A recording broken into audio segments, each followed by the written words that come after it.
नमस्कार, मी निलिमा तुमचं सर्वांचं पुन्हा एकदा नवीन व्हिडिओमध्ये स्वागत करते। आणि या व्हिडिओमध्ये मी मागच्या एका आठवड्यामध्ये शेगावची कचोरी बनवली होती, तर त्याची रेसिपी शेअर करणार आहे। तर याच्या आधी पण एकदा जेव्हा गजानन महाराजांचं प्रगट दिन होतं तेव्हा बनवली होती। तर याच्यामध्ये सुरुवातीला जी आपली लसूण, मिरची आणि कोथिंबीर याची जी चटणी आहे ती टाकली। त्यानंतर मग धणे, जिरे ते मिक्सरमध्ये बारीक करून टाकले। त्यानंतर आपल्याला चवीप्रमाणे जे लाल तिखट आणि हळद टाकलेली आहे ते सगळं मिक्स करून घेते आणि हे चांगलं खरपूस भाजून घ्यायचं, म्हणजे जेणेकरून त्याचा मसाले असतात त्याचा कच्चटपणा निघून जाईल आणि त्यातलं मॉइश्चर आहे ते पूर्ण बाहेर निघून जाईल। असं मसाला वगैरे पूर्ण हे करून घ्यायचा, भाजून घ्यायचा, परतून घ्यायचा। आणि त्यानंतर मग थोडंसं पाणी टाकून त्याला पुन्हा एकदा वाफ काढून शिजवून घेतलं। वाफ काढून शिजवून घेतल्यानंतर काय होतं की त्यातलं पूर्ण जे मसाले आहेत ते चांगले परतले जातात, म्हणजे शिजले जातात। त्यामुळे जी चटणी तयार होते, कचोरीसाठी जी चटणी लागते तर ती कच्ची थोडीशी लागत नाही। तर म्हणून मग थोडंसं पाणी टाकून पुन्हा एकदा परतून घेतलं। साधारण मंद आचेवरती बराच वेळ परतून घ्यावे लागते, म्हणजे त्या मसाल्यांचा सुगंध वगैरे, धणे वगैरे आहेत तर त्याचा धण्याचा सुगंध वगैरे यायला लागला की मग ते मसाले पूर्णपणे परतून झाले असं होतं। तर हे बघा, ह्याच्यामध्ये पूर्ण परतून झालं आहे। त्यानंतर मग आपल्याला हे मसाले आहेत ते बाजूला घेऊन त्यानंतर मग त्याच्यामध्ये बेसन वगैरे टाकायचं आहे। तर थोडंसं मीठ टाकलं आहे। मीठ टाकल्यानंतर पण पुन्हा एकदा परतून घेतलं। थोडंसं मॉइश्चर राहतंच पण ते ठीक आहे, जास्त पण पाणी नाही ठेवायचं, थोडंसं मॉइश्चर राहील असं ठेवायचं आणि थोडंसं जाडसर असेल तरी छान लागतं। तर हे पूर्ण एकदा भाजून झालं आहे आणि ते बाजूला हे करते। त्यानंतर याच्यामध्ये जे आहे ते बेसन पीठ असतं आपलं घरी, ते बेसन पीठ ॲड केलं आहे आणि ते पुन्हा एकदा त्याच्या गुठळ्या न होऊ देता सारखं ढवळून पूर्ण असं मिक्स करून घेतलं आहे। ते मंद आचेवरतीच पूर्ण भाजून घ्यायचं आणि आपल्या चवीनुसार त्याच्यामध्ये मीठ वगैरे ॲड करायचं। तर इथे मी थोडं असं भाजून घेते आणि त्याच्यामध्ये बेसन ॲड करून घेते। आणि हे झाल्यानंतर मग थोडंसं पाणी, पुन्हा एकदा पाण्याचा हबका मारला आणि पुन्हा एकदा थोडंसं भाजून घेतलं आहे गॅसवरती शिजवून वगैरे। आणि हे थोडंसं जे पाणी असतं ते याच्यावरती जे सारण आपण लागणार आहे कचोरीमध्ये, तर ते थोडंसं असं परतून घेतल्यानंतर हळूहळू घट्ट व्हायला लागतं आणि बेसन पाणी पूर्ण शोषून घेतं आणि त्यानंतर मग ते घट्टसर बनायला लागतं। ते घट्टसर बनल्यानंतर मग ते थोडा वेळ थंड हवेवरती ठेवलं की मग त्याचं असं कडक असं सारण तयार होईल। तर याच्यामध्ये मला थोडंसं आणखीन एकदा बेसन टाकायचं होतं, कारण की पाणी असं वाटत होतं, थोडंसं मॉइश्चर वाटत होतं, म्हणून मग मी बेसन पुन्हा एकदा ॲड केलं आणि ते पुन्हा एकदा ढवळून घेते। त्यानंतर मग त्याच्यामध्ये आपण वाटलं तर कोथिंबीर वगैरे ॲड करू शकतो। तर इथे मी सगळं एकत्र हे करून घेते, मिक्स करून घेते आणि त्याच्या ज्या गुठळ्या असतात त्या गुठळ्या अशा हाताने वगैरे किंवा चमच्याने फोडून घ्यायच्या।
तर असं बराच वेळ परतून झाल्यानंतर जे बेसन आहे ते घट्ट व्हायला लागतं.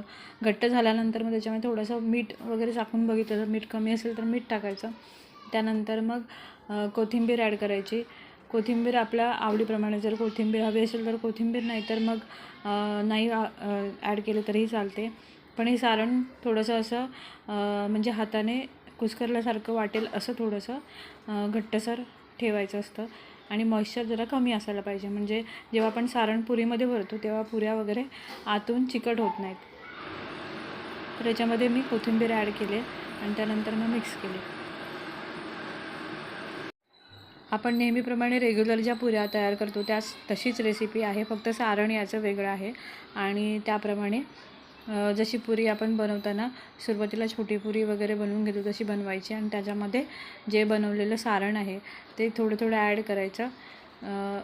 सारण ते वाटी पूर्ण भरेल असं ॲड केल्यामुळे काय होतं की पूर्ण आतल्या साईडला ते सारण पूर्ण लागतं आणि त्यानंतर पुरी फुलून आली की ते जेव्हा आपण चटणी त्याच्यामध्ये ॲड करतो फोडून, तेव्हा ती सगळीकडे सारण भरलेलं असल्यामुळे त्याची चव पण चांगली लागते. तर ह्या अशा पुऱ्या लाटून घेऊन मी एक एक तळून घेतल्या.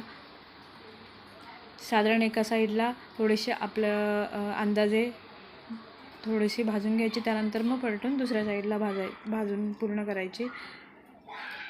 तर अशी पुरी फुलून येते आणि सहसा जास्त करून फुटत नाहीत त्या पुऱ्या.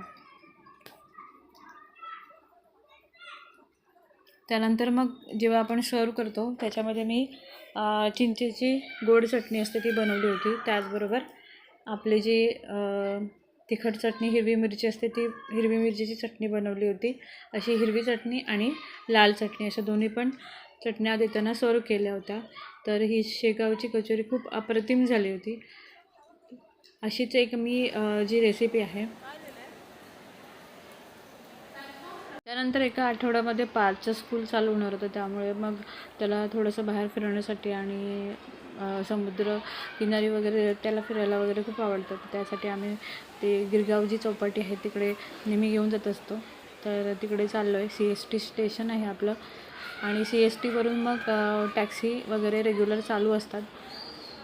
तर हा जो ब्रिज आहे तो अंडरग्राऊंड जो ब्रिज आहे CSTच्या स्टेशनपासून अपोजिट साईडला जाण्यासाठी तिथून आलो आणि त्यासमोरच CST स्टेशनच्या समोरच इथे एक वडापावचं सेंटर आहे. तर हे खूप फेमस आहे वडापाव. इथे जो वडापाव मिळतो तो, आणि इथलं आतमध्ये वडापावच्या त्या ह्याच्यामधलं काम चालू होतं, त्यामुळे सगळेजण बाहेरच्या काउंटरवरूनच घेत होते. तर इथे आराम म्हणून जे आहे तिथे वडापाव खूप छान असे गरमागरम वडापाव मिळतात. तर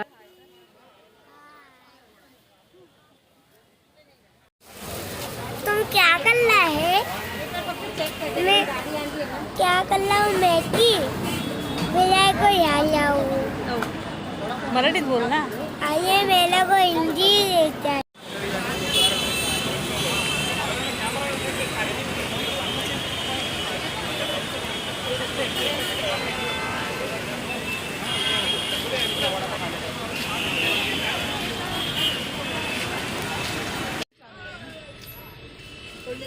सुरू लाईट लागला बघ तिकडच्या है ना, कुठली?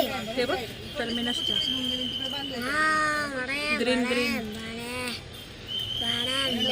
घड्याळ किती वाजले बघ, अजून उजेड दिसतो. बघू दे. घड्याळाला आणला नको असू दे मम्मा, घड्याळाला नाही आणला. एवढं लांबून असू दे नको. तो समोर दिसतोय बघ घड्याळ मोठावाला, त्याच्यातलं विचारलं मी तुला.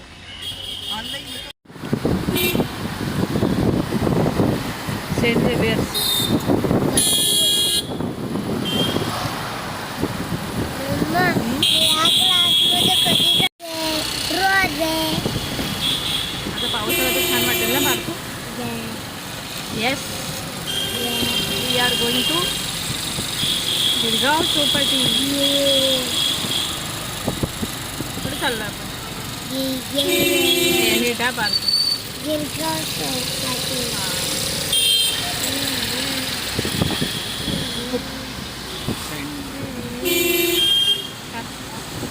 ते मागचे गेलं ते होतं ना समुद्र. कॅमेरामध्ये चालू आहे ना.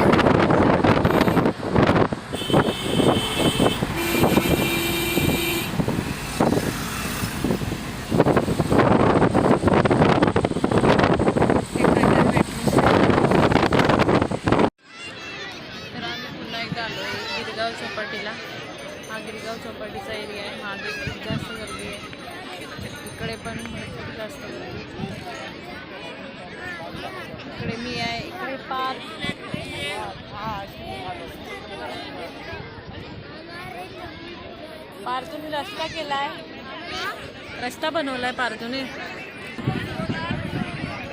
आम्ही येतानाच थोडासा वडापाव वगैरे खाल्ला होता, त्यामुळे आता काय खायची इच्छा नाही आहे. ते बऱ्यापैकी सगळं स्नॅक्स वगैरे त्या साईडला तिकडे खूप सारे स्टॉल्स आहेत तिकडे अवेलेबल आहेत. तर इथे बसलो आम्ही. खूप जास्त वारा सुटला आहे, पाऊस अजून मुंबईत चालू झालेला नाही आहे, त्यामुळे वारा आहे. थोड्या वेळाने पावसाचं वातावरण वगैरे दिसतंय, पण छान वाटतंय. पार्थू मजा आहे.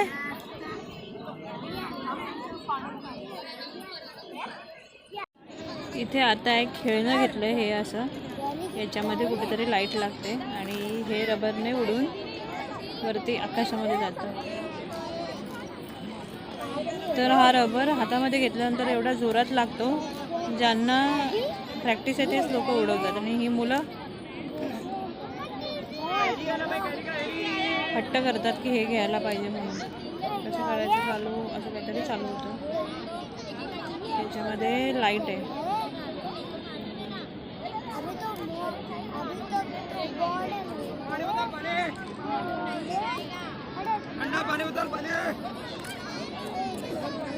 अशी लाईट पेटते याच्यामध्ये, आकाशामध्ये उडवतात.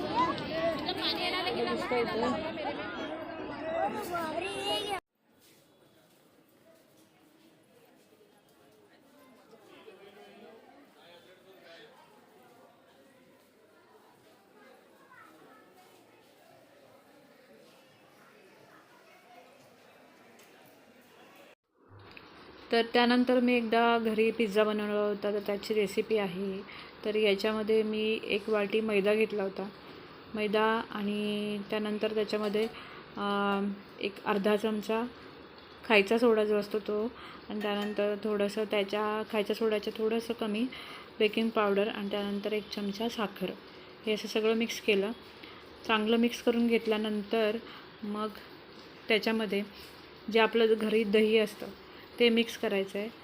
तर दही जे आहे ते आंबट नसायला पाहिजे, साधारणतः थोडंसं गोडसर वगैरे असं दही आहे. तर ते थोडं थोडं करून मिक्स करायचं. एकदमच टाकलं तर त्याची कन्सिस्टन्सी आपल्याला कळत नाही, किंवा किती घट्ट करायचं किती पातळ करायचं ते समजत नाही. तर त्यामुळे थोडं थोडं ॲड करून मिक्स करायचं. हे एक अर्धी वाटी जवळपास मी मिक्स केलं. त्यानंतर थोडीशी आणखीन त्याच्यामध्ये मिक्स करायचं. म्हणजे जेवढं प्रमाणात आपण मैदा घेऊ त्याच्या साधारण अर्ध्या प्रमाणात आपल्याला दही घ्यायचं आहे, आणि ते असं थोडं थोडं ह्याच्यामध्ये मिक्स करायचं आहे. त्याच्या गुठळ्या जास्त घेऊ न द्यायच्या, म्हणजे नंतर मग आपण ते मळून घेणारच आहोत, पण जेव्हा आपण मिक्स करतो तर मिक्स करताना त्याच्या जास्त गुठळ्या होऊ कामा नये, म्हणजे जास्त गुठळ्या होऊ द्यायच्या नाहीत. तर हे सगळं मी असं मिक्स करते. मिक्स करून झाल्यानंतर हाताने आपण रेग्युलर जे आपण रोज मळतो पीठ, कणिक वगैरे जे काही आहे ते मळतो तसं मळणार, आणि थोड्या वेळासाठी बाजूला ठेवणार. आणि त्यानंतर मग त्याच्यामध्ये पिझ्झा बनवण्यासाठी ज्या आपल्याला व्हेजीस लागतात, व्हेजिटेबल्स जे आहे आपल्या आवडीप्रमाणे आपण ॲड करू शकतो. तर जास्त करून मी याच्यामध्ये शिमला मिर्च, कांदा, आता पनीर आहे तर पनीर पण ॲड करेन, आणि जे आपल्याकडे अवेलेबल आहे, जर समजा कॉर्न असेल तर कॉर्न पण त्याच्यामध्ये ॲड करू शकतो, किंवा बेबी कॉर्नचे असे उभे स्लाईस करून पण आपण ॲड करतो. तर साधारण अशा ज्या व्हेजिटेबल्स आपण वापरणार आहेत त्या सगळ्या व्हेजिटेबल्स थोड्याशा तेलावरती परतून घेतल्या. तर त्यानंतर पिझ्झावरती जेव्हा आपण स्प्रेड करतो तेव्हा ते मऊसर असतात, त्यामुळे जेव्हा पिझ्झा रेडी होतो तर त्याच्यामध्ये खूप छान असा सुगंध येतो, किंवा त्या चांगल्या बनतात. तर ह्या ज्या शिमला मिरच्या स्लाईस आहेत त्या मी उभ्या कापून घेतल्यात, आणि त्या तेलावरती परतून घेणार आहे साधारण थोडं थोडं. आणि त्या व्हेजिटेबल्समध्ये मी शिमला मिर्च घेते, त्यानंतर कांदा थोडासा उभा चिरून घेतला आहे, आणि टोमॅटो पण घेतला आहे. तर अशा ज्या आपल्या आवडीच्या आहेत त्या सगळ्या भाज्या आपण जे आहे ते याच्यामध्ये घेऊ शकतो. तर याच्यामध्ये माझ्याकडे पनीर पण आहे, तर पार्थला पनीर खूप आवडतं, त्यामुळे पनीर पिझ्झा बनवायचा विचार केला आहे. त्यामध्ये चीज पण आपण टाकू शकतो. तर हे पीठ मी एका साईडला मळून जे आहे ते ठेवलेलं आहे थोडंसं स्टेबल व्हायला असं.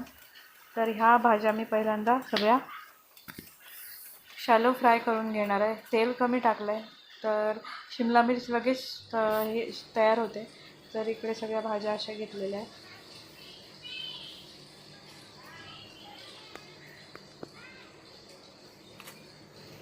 तर याच्यामध्ये पनीर जे आहे ते पनीर मी जे आहे ते कट करून घेते. क्यूब्स आपल्याला आवडतील असे छोटे छोटे किंवा मोठे क्यूब्स. त्यानंतर हे पिझ्झा अँड पास्ता सॉस आहे माझ्याकडे आणि तो यूज करणार आहे. आणि मेयोनेज पण आहे, मेयोनेजचा पण यूज करू शकतो. तर हे जे आहे पॅन आहे त्या पॅनच्यावरती हँडल ठेवलं होतं आणि त्यानंतर मग वरती झाकण प्रीहीट करून घेतलं. आणि जो आपल्याला पिझ्झा तयार करण्यासाठी पिझ्झाचा बेस तयार करण्यासाठी जो आपण भिजवलं होतं कणिक ते एकदम मळून घेणार आहे. हे पिझ्झाचं जे बेस आहे तो खूप जास्त सॉफ्ट व्हायला लागतो, त्यामुळे तो आधी पहिल्यांदा असं बऱ्याच वेळेला मळून घ्यायला लागतो. तर मी 2 पिझ्झाचे बेस तयार करून घेणार आहे आणि मध्ये जे आहे ते चीज स्प्रेड करून मग त्याच्यावरती दुसरं एक जे आहे बेस हे करणार आहे. म्हणजे काय तर त्याच्यामध्ये जो चीजचा आहे तो तयार होईल आणि ते जेव्हा आपण खातो तेव्हा ते छान लागतं. तर इथे मी पिझ्झाचा बेस जो आहे तो पहिला बेस तयार करून घेते आणि पहिला बेस असा लाटूनच घेते, कारण की हाताने तो जास्त जाड राहतो. आपण जेव्हा बाहेर वेगवेगळे पिझ्झा खातो ते त्यांचं कसं असतं की त्यांनी तयार केलेला असतो बऱ्याच म्हणजे आधी तयार केलेला असतो आणि ते जास्त करून जाडसर असतं. पण मला जाड पिझ्झा आवडत नाही, त्यामुळे थोडंसं पातळ बनवण्यासाठी मी हे पातळच लाटून घेतलं आहे. आणि एका प्लेटमध्ये त्याला पहिल्यांदा तेल लावून त्याच्यावरती हा जो पहिला लेअर आहे तो स्प्रेड करून घेतला. त्यानंतर मग आपल्याला चीज बर्स्ट पिझ्झा बनवायचा आहे. तर याच्यामध्ये मी जे आहे आपलं चीज ते किसून घेते. पूर्ण जसं आपल्याला आवडेल तेवढ्या प्रमाणात आपण हे करू शकतो. मी सगळीकडे स्प्रेड करून घेतलं आणि त्यानंतर मग दुसरा पिझ्झाचा बेस आहे तो लाटून घेईन आणि मग त्याच्यावरती जे आहे ते स्प्रेड करणार आहे. लाटून घेतल्यानंतर हा जो दुसरा पिझ्झाचा बेस आहे तो त्याच्यावरती कवर होईल पूर्ण असं ठेवणार आहे. म्हणजे पहिला जो आहे बेस तो या बेसपेक्षा थोडासा आकाराने मोठा असेल, पण हा जो आहे तो आकाराने छोटा आणि त्याला कवर होईल. म्हणजे पहिला पिझ्झाचा बेस आहे तो पूर्ण कवर करेल असा ठेवणार आहे.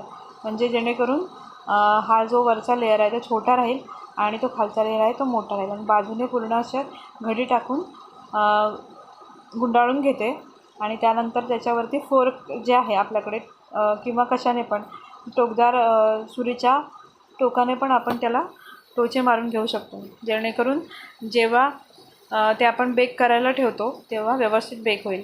तर हे फोर्कने मी थोडेसे साईडने पूर्ण थोडे टोचे मारून घेणार आहे आणि त्यानंतर मग ते आहे ते आपण प्रीहीट केलेल्या पॅनमध्ये ठेवणार आहे. तर याच्यामध्ये मी आता वरती पिझ्झाचा जो सॉस आहे तो पूर्ण स्प्रेड करणार आहे. पिझ्झा सॉस त्याच्यामुळेच मेन जे पिझ्झाला असे चव येते. तर हे सगळीकडे स्प्रेड करून घेणार आहे. पूर्ण स्प्रेड करून झाल्यानंतर मग त्याच्यावरती जे आहे ते आपल्या ज्या व्हेजिटेबल्स मी तयार करून ठेवल्यात त्या जशा आपल्या आवडीप्रमाणे आपण टाकू शकतो. माझ्याकडे मेयोनीज पण होतं, मी मेयोनीज पण ॲड केलेलं आहे. हे असे छोटे छोटे पाउचेस जे आहेत ते हल्ली सगळीकडे जे दुकानात पण अवेलेबल असतात किंवा सुपरमार्केटमध्ये कुठल्याही मार्केटमध्ये ते अवेलेबल असतात. डीमार्टमध्ये पण असतात. साधारण आम्ही डीमार्टमध्ये घेऊनच घेतो. तर डीमार्टमध्ये आहे किंवा इतर कुठले जे आहे सुपरमार्केट किंवा ऑनलाईन पण अवेलेबल असतात. ऑनलाईन पण ऑर्डर करून मिळू शकतात. साधारण किराणा मालाच्या दुकानामध्ये पण जेव्हा आपण सामान वगैरे भरतो तेव्हा त्यांना विचारल्यानंतर तिथेही अवेलेबल असतात. तर हे असं सगळं मी व्हेजिटेबल्स जे आहे ते स्प्रेड करून घेते. त्यानंतर त्याच्यावरती पनीरचे तुकडे टाकलेले आहेत, तर ते सगळीकडे इव्हनली स्प्रेड करून घेते. मग जेणेकरून जेव्हा आपण पिझ्झा हे करतो तो paneer pizza paneer cheese burst pizza असा बनवायचा आहे, त्यामुळे पनीर जरा जास्त टाकलेलं आहे. त्यानंतर याच्यामध्ये आपण चिली फ्लेक्स पण ॲड करू शकतो, पण आता पार्थला द्यायचं आहे किंवा जरा जास्त तिखट नको आहे त्यामुळे मी कमी टाकलं. आणि त्यानंतर मग मी वरून पुन्हा एकदा चीज क्यूब आहे तो किसून टाकणार आहे. त्याच्यामध्ये मोझरेला चीज आहे ते जास्त करून बर्स्ट पिझ्झा बनवण्यासाठी वापरतात, पण माझ्याकडे रेग्युलर अमूलचा जो क्यूब्स आहेत ते आहेत त्यामुळे मी तेच वापरले. आणि याच्यामध्ये पुन्हा एकदा चीज स्प्रेड करून टाकलं आहे. चीज किती घ्यायचं आहे ते आपल्यावरती डिपेंड आहे. तर मला थोडा जास्त प्रमाणात पाहिजे त्यामुळे मी पुन्हा एकदा किसून थोडंसं चीज ॲड केलेलं आहे. त्यानंतर ही जे डिश आहे ते जसंच्या तसं आपण प्रीहीट केलेल्या पॅनमध्ये एक स्टँड ठेवला आहे, त्या स्टँडवरती ठेवायचं आहे आणि साधारण 15 ते 20 मिनटापर्यंत त्याला बेक होऊ द्यायचा. मीडियम फ्लेमवरतीच बेक होऊन द्यायचा, म्हणजे जेणेकरून ते व्यवस्थित शिजून येईल. आणि त्यानंतर 15-20 मिनटानंतर ते जे चीज आहे ते पूर्ण मेल्ट होतं आणि बाजूने पिझ्झा जो आहे तो व्यवस्थित लेअर क्रिएट झालेला दिसतो आपल्याला. त्यावेळेस आपण गॅस बंद करू शकतो. तर इथे बघताय हे 15-20 मिनटानंतर छानपैकी पिझ्झा पूर्ण बेक होऊन आलेला आहे, तयार झालेला आहे. तर असा हा पिझ्झा चीज बस्ट पिझ्झा, पनीर पिझ्झा तयार आहे. तर हे बघताय तर इथे असा लेअर आलेला आहे, आतमध्ये चीज आहे. तर अशा प्रकारे आपण घरच्या घरी पिझ्झा तयार करू शकतो. त्यानंतर त्याच आठवड्यामध्ये वटपौर्णिमा होती. तर आम्हाला दुपारी जायचं होतं आणि वटपौर्णिमेला तयारी करून मग दुपारनंतर गेलो. पण खूप जास्त गर्दी होती, पण तरीसुद्धा पूजा वगैरे व्यवस्थित पार पडली. आमच्या सोसायटीमधल्या ज्या माझ्या घराशेजारी किंवा ज्या मैत्रिणी आहेत त्या सगळ्या आल्या होत्या. सगळ्यांनी आम्ही एकत्र गेलो. माझ्या सासूबाई, मी, माझ्या शेजारची एक मुलगी आहे, ती सगळ्याजणी आम्ही मैत्रिणी, माझ्या 2-3 जणी आम्ही पूजा करायला गेलो होतो. तर इथे पुढे जे पिक्चर तुम्ही बघताय तर इथे खूप जास्त गर्दी आहे, कारण की त्याचा मुहूर्त जो वटपौर्णिमेचा होता तो दुपारी 2 वाजेपर्यंतच होता. त्यामुळे सकाळी बऱ्यापैकी सगळ्या गृहिणी आपल्या घरातली कामं वगैरे सगळी आटोपून आलेल्या होत्या. साधारण छोटासा व्हिडिओ जो बनवता आला मला तो बनवलेला आहे. आणि तर हे जे आहे ते वटपौर्णिमेला आमच्या ज्या मंदिराच्या एरियामध्ये 2-3 जे वडाचे झाडं आहे त्याच्यात वटपौर्णिमा सेलिब्रेट होते. तर हा जो एरिया आहे तिथे खूप जास्त गर्दी आहे. दुपारची वेळ असल्यामुळे वटपौर्णिमेची तयारी पटपट करून आम्ही मग घरी